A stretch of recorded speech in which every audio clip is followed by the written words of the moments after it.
queridos, graça e paz. Seja bem-vindo a mais um Devocional Rema. Hoje nós iremos conversar sobre a segunda carta de Pedro. É uma carta curta de apenas 3 capítulos e a gente vai discorrer sobre essa carta. Provavelmente Pedro escreveu para o mesmo público da sua primeira carta. E diferente dessa primeira carta, em que Pedro ele alertou os irmãos da igreja, ele incentivou os irmãos da igreja a permanecerem firmes mediante a perseguição do mundo, nessa segunda carta, Pedro ele vem trazer uma exortação para que os irmãos daquela época permanecessem firmes na doutrina, permanecessem firmes com o evangelho de Cristo, o evangelho puro, genuíno que Cristo veio trazer para essa terra.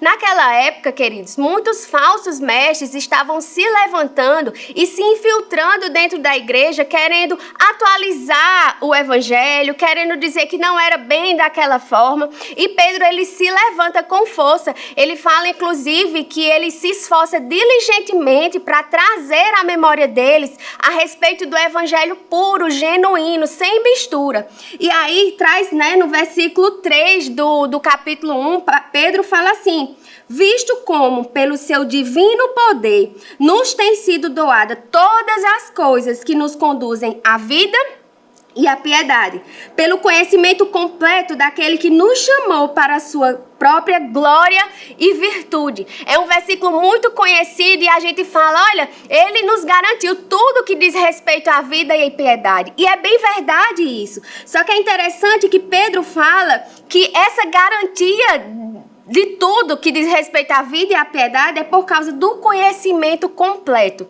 E esse conhecimento completo da palavra, quando a gente vem entender no original, significa um conhecimento preciso, um conhecimento correto, puro, sem nenhum tipo de mistura. Aquilo que Jesus trouxe naquela época, o evangelho genuíno é o que vai nos garantir todas as coisas que diz respeito à vida e à piedade. Então, o conhecimento da palavra, querido, por si só, ele vai nos beneficiar e nos fazer viver aquilo que Jesus veio fazer aqui nessa terra. E ele discorre, ainda nesse capítulo, incentivando os irmãos daquela época a permanecerem firmes com a doutrina, a crescerem no conhecimento de Deus. Ele fala que nós somos participantes da natureza divina. Isso nos habilita a vencer o pecado, a vencer as paixões mundanas.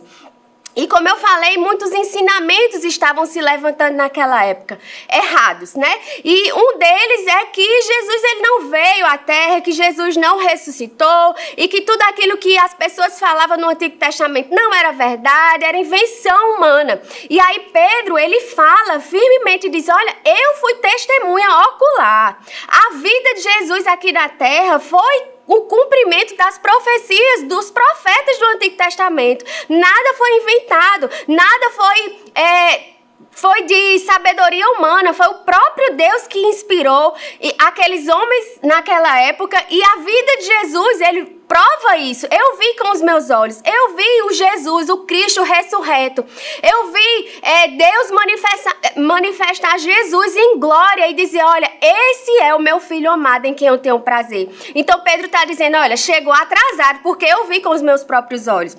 E aí ele começa a sua segunda carta, enfatizando o segundo capítulo da carta, enfatizando esses falsos mestres que estariam se levantando naquela época. Ele cita, por exemplo, pessoas que foram enganadas na velha aliança, cita Sodoma e Gomorra, que foi destruída, fala sobre as pessoas na época de Noé, que eles acataram os enganos, acataram aquilo que as pessoas estavam falando de forma enganosa.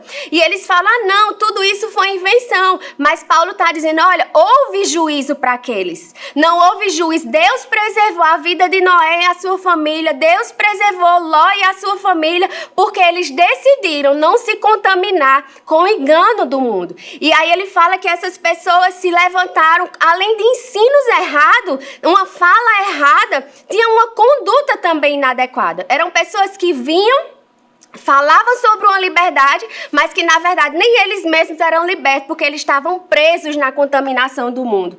Aí é interessante que no segundo capítulo, no versículo 20, Pedro diz assim, olha, portanto, se depois de terem escapado das contaminações do mundo mediante o conhecimento do Senhor e Salvador Jesus Cristo, se deixam enredar de novo e são vencidos, tornou-se o seu último estado pior do que o primeiro. Esses falsos ensinos, esses falsos mestres que ele fala, são pessoas que tiveram acesso ao Evangelho de Cristo, eram crentes que nasceram de novo, conheciam a verdade, mas decidiram se entrar num mundo de engano.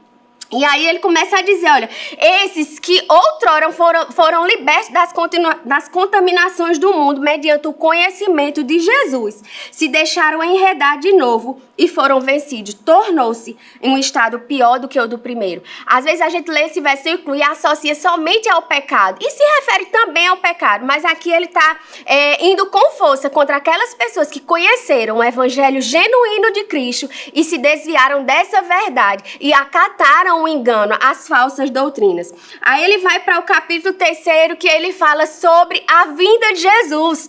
E um dos ensinamentos que eles traziam naquela época é de que Jesus não vai voltar. Há muitos anos eu escuto essa história, desde que os meus pais dormiam eu escuto essa história. Cadê Jesus? Ainda não voltou, né? E aí ele vem e fala assim, do versículo 9 do capítulo 3. O Senhor não retarda a sua promessa, ainda que alguns tenham por tardia, mas ele é longânimo para conosco, não querendo que alguns se percam, senão que todos venham a se arrepender. Então ele diz, olha, alguns pensam que está tardando, mas nós precisamos entender que a nossa concepção do tempo é limitada. E aí Pedro ele fala exatamente isso, olha, alguns pensam que tarda, mas precisamos entender que para Deus um dia é como 1000 anos e 1000 anos é como um dia. Então, na nossa mente, nós não conseguiremos realmente entender. Mas Jesus virá e não tardará. A vinda de Jesus é real e nós esperamos por ela. Amém?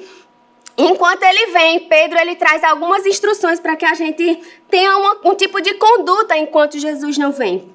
No versículo 14, diz assim, portanto, amados, enquanto esperam estas coisas, empenhem-se para serem encontrados por eles, em paz, imaculados e inculpáveis. Ele está nos orientando para que enquanto Jesus não vem, nós estejamos imaculados, puros, acatando o evangelho genuíno de Cristo, sem mistura, sem se envolver com doutrinas erradas. E aí ele já vai encerrando a sua carta no versículo 17 e 18 e fala assim, olha, portanto, amados, sabendo disso, guardem-se para que não sejam levados pelo erro dos que não têm princípios morais, nem percam a sua firmeza e caiam. Cresçam, porém, na graça e no conhecimento do nosso Senhor Jesus Cristo e Salvador. A Ele seja a glória, agora e para sempre. Pedro está dizendo, olha, enquanto você espera, não se mistura. Mantém sua firmeza, mantém essa firmeza no evangelho genuíno. Queridos, nós estamos vivendo um tempo em que as pessoas estão se levantando contra o evangelho, contra os princípios da palavra. Querendo inovar, vamos atualizar a Bíblia, vamos colocar alguns elementos da Bíblia. Não, acho que não foi bem assim.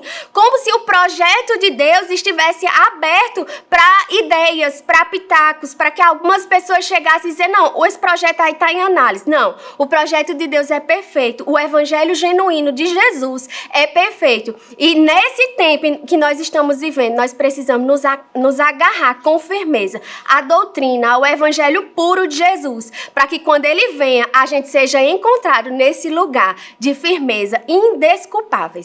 Amém? Obrigada pela sua atenção. O meu desejo é que você cresça no conhecimento dessa palavra.